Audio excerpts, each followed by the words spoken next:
हमारे साथ ज्योतिषाचार्य, ज्योतिर्वेद और बिहार के लिए बहुत ही गर्व की बात है कि इतने विद्वान हमारे बिहार में रहते हैं श्री मार्कंडेय सारदे जी। आज हम सर से बात करेंगे कि डे टू डे लाइफ में, मतलब जो हम लोग नित्य सोते हैं, उठते हैं और अपने काम करते हैं, उसमें ज्योतिष कहाँ है। सर, कैसे जो है लोग छोटी छोटी बातों को अपनाकर ज्योतिष पर ध्यान दे के थोड़ी ठीक ठाक करके अपने जीवन को सुखमय बना सकते हैं। देखिए, ज्योतिष कोई दूर की कौड़ी नहीं है, हमारे पास की चीज़ है और हमारे परिवार की चीज़ है। हमारे पास की है, हमारे परिवार की है। हम ही ज्योतिषी हैं, हम ही ज्योतिष हैं और जो हम ही ग्रह हैं। ग्रह और कुछ भी दूर का नहीं है। देखिए, अब एक बात समझिए कि एक परिवार है, परिवार का मुखिया है। परिवार के मुखिया के रूप में पिता को मान लीजिएगा। अब चलिए, बस हम चल रहे हैं इसी पर। हमारे ग्रह मंडल को लीजिए तो ग्रह मंडल में है सूर्य है, चंद्रमा है, मंगल है, बुध है, बृहस्पति है, शुक्र है, शनि है, राहु है, केतु है। ये 9 ग्रह हैं। अब परिवार पर आइए, 9 ग्रह कौन है? पिता ही सूर्य है। पिता ही सूर्य है, घर का मुखिया है। सूर्य मंडल का जो ग्रह मंडल का जो मुखिया है वह सूर्य है। और ग्रह यहाँ पर इस परिवार मंडल का मुखिया जो है वह पिता है। तो पिता और माता है चंद्रमा। सूर्य और चंद्रमा दोनों की सृष्टि है। प्रकृति और पुरुष की समन्वय ही सृष्टि है। तो माता और पिता की प्रसन्नता में ही परिवार की प्रसन्नता है। अगर आप माता पिता को प्रसन्न कर लें तो परिवार को प्रसन्न कर लीजिएगा, समाज को प्रसन्न कर लीजिएगा। परिवार समाज को ही नहीं, अपने ग्रह दोष संबंधी बाधाओं को भी दूर कर लीजिएगा। पिता को अगर उच्च पद प्राप्त करना है, अगर राजाओं की कृपा प्राप्त करनी है, अगर अपने को आगे बढ़ाना है, तो पहली शर्त है कि पिता का समादर करें।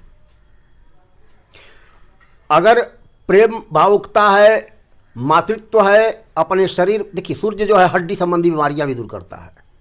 सूर्य से आपको सामान्यतः आप समझिएगा कि हमको ये बीमारी क्यों हो रही है। एक बात, चलिए तो पहले सूर्य को हम ठीक करें पहले, इससे कई तरह की बाधाएं दूर होगी। चंद्रमा जो है मन का प्रतीक है। चंद्रमा मन हो जाता है तो मन का प्रतीक है, और मन को ठीक करने के लिए, या घर को ठीक करने के लिए, या जमीन जायदाद को ठीक करने के लिए, या सुख को प्राप्त करने के लिए माँ की प्रसन्नता आवश्यक है, माँ की सेवा आवश्यक है।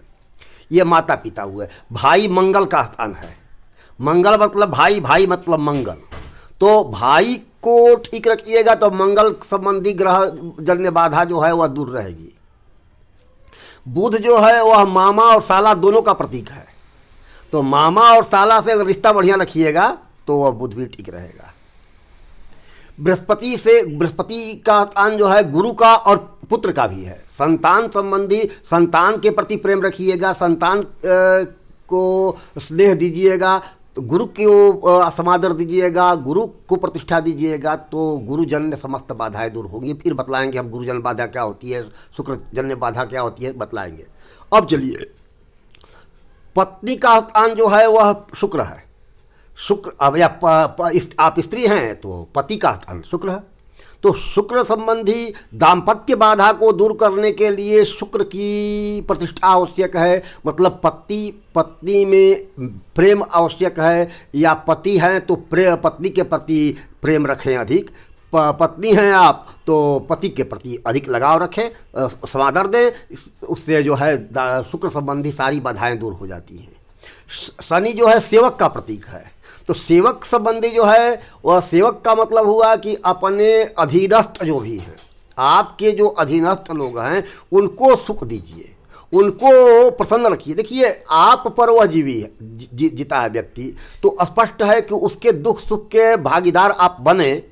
उसको समझिए कि वह मेरा अंग है, उसको दुख ना हो, उसको कष्ट नहीं। ऐसा नहीं कि उसका जो है शोषण करते रहिएगा तो आपको शनि तंग करेगा, बहुत तंग करेगा अगर शोषण कीजिएगा अपने सेवकों का। तो सेवकों के प्रति समादर, संभाव प्रेम स्नेह रखने से शनि जन्य बाधा दूर हो जाती है। तो दादा के प्रति अगर दादा हैं तो दादा का समादर कीजिएगा तो राहु संबंधी बाधा नहीं होगी, और नाना संबंधी बाधा जो है केतु संबंधी बाधा जो है नाना के पक्ष से के समादर से दूर होती है। तो मतलब कि नाना, दादा, पिता, माता, भाई, बहन, साला, इस सबको जोड़ करके एक परिवार बनता है, और यही परिवार जो है यही ग्रह भी बनाते हैं। स्पष्ट है कि ग्रहों के दोष जो हैं वो दूर करने के लिए सहज रूप से आपके हाथ में उपाय है, आपके पास उपाय है। तो देखिए कैसे 9 ग्रह जो है आपके अपने परिवार में ही हैं, आपके अपने संबंधों के बीच हैं। आपको कुछ करने की ज़रूरत नहीं है, आपको बस अपना व्यवहार जो है अपने लोगों के बीच ठीक रखना है। सर एक और सवाल कि जैसे छोटी छोटी बातें होती हैं कि भाई कुछ लोग ये सोचते हैं कि सुबह उठने वाले अच्छे होते हैं तो जल ढारिए तो सुकून रहेगा। ऐसी छोटी छोटी बातें हैं जिसको लोग करने से कुछ फ़ायदा हो या कुछ ऐसा कुछ आप बता सकते हैं? देखिए, मैं यही कह रहा हूँ कि ईसा पूर्व की व्यवस्था जो है 22वीं सदी में नहीं लाई जा सकती है, और आप तो अभी रात को दिन बनाने में लगे हैं। जो प्रकृति जो है वह प्रकृति तो ज्यों की त्यों है, प्रकृति में नहीं असर होता है, इसलिए आपको सूर्योदय के समय जगना ही चाहिए। कोशिश करें कि आप रात्रिकालीन सेवा कर रहे हैं, सेवा दे रहे हैं कहीं पर, तो आप जब सुबह में आ जाते हैं घर पर तो कोशिश करें कि सूर्योदय के होने दें। सूर्योदय होने के बाद ही आप जो है स्नान आदि करके नाश्ता करके ही आप सो जाएं। लेकिन यह नहीं कि आप 2 बजे रात तक जो है कहीं पर काम कर रहे हैं, या विद्यार्थी भी आजकल यही कर रहे हैं, प्रायः जो है 2 बजे 3 बजे तक पढ़ते हैं और उसके बाद से 10 बजे तक सोते हैं। यह नहीं होना चाहिए, इससे सारे शरीर पर कुप्रभाव आता है।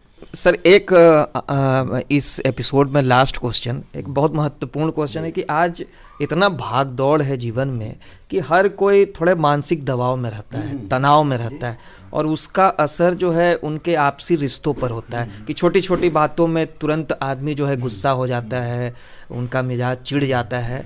तो इन सब बातों को कंट्रोल करने के लिए, ये कम हो जीवन में बल्कि ना हो, इसके लिए ज्योतिष में कुछ उपाय हैं? देखिए, ज्योतिष तो मैंने पहले ही कहा कि चंद्रमा मन का प्रतीक है, यह मन की बीमारी है, और मन की बीमारी को दूर करने के लिए सबसे बढ़िया है आप अगर पूर्णिमा हो तो कम से कम 1 घंटा चांदनी में बैठिए, 1 घंटा चंद्रमा को देखिए कम से कम। ऐसे तो आप चंद्रमा को देख कहाँ पाते हैं, घर के उजाले में रहते हैं, ये चकाचौंध में रहते हैं, लेकिन 1 घंटा कम से कम आकाश के पास जो है जाइए और उस समय शीतल चांदनी में स्नान कीजिए और चंद्रमा को ध्यान कीजिए, यह जरूरी है।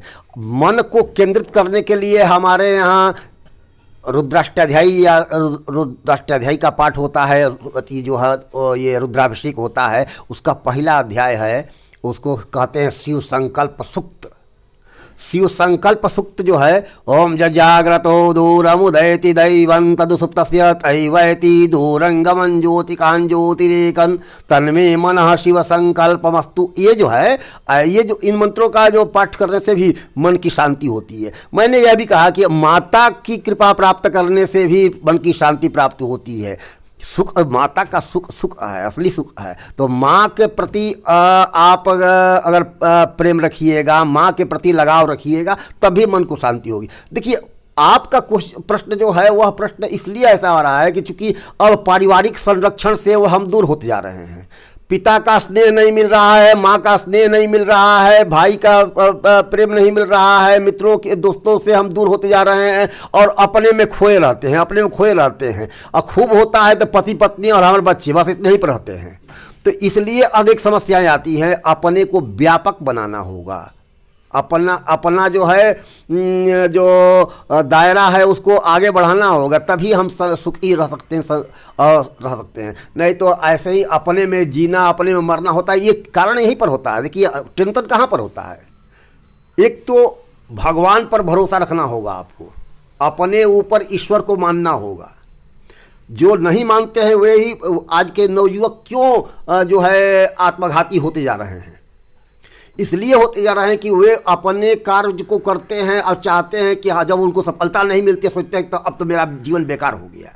जीवन किसी का बेकार नहीं होता है, उस जीवन में आश खोजनी होगी, और आश खोजने के लिए एक ही उपाय है कि हम अपना कर्तव्य कर रहे हैं और ईश्वर जो है या हमारे ऊपर जो है वह अपना कर्तव्य कर रहा है, उसकी कृपा प्राप्त करने से यह काम संभव है। एक भगवान पर विश्वास आस्था भी रहेगी तब आप टूटिएगा नहीं, टूटिए मत। तो महाराज जी ने बहुत सारी ऐसी बातें बताई जिससे अपनाकर आप अपने जीवन को सुखमय बना सकते हैं। समय समय पर हम और भी महाराज जी से ज्ञान की बातें लेते रहेंगे। आप देखते रहिए टोटली बिहारी।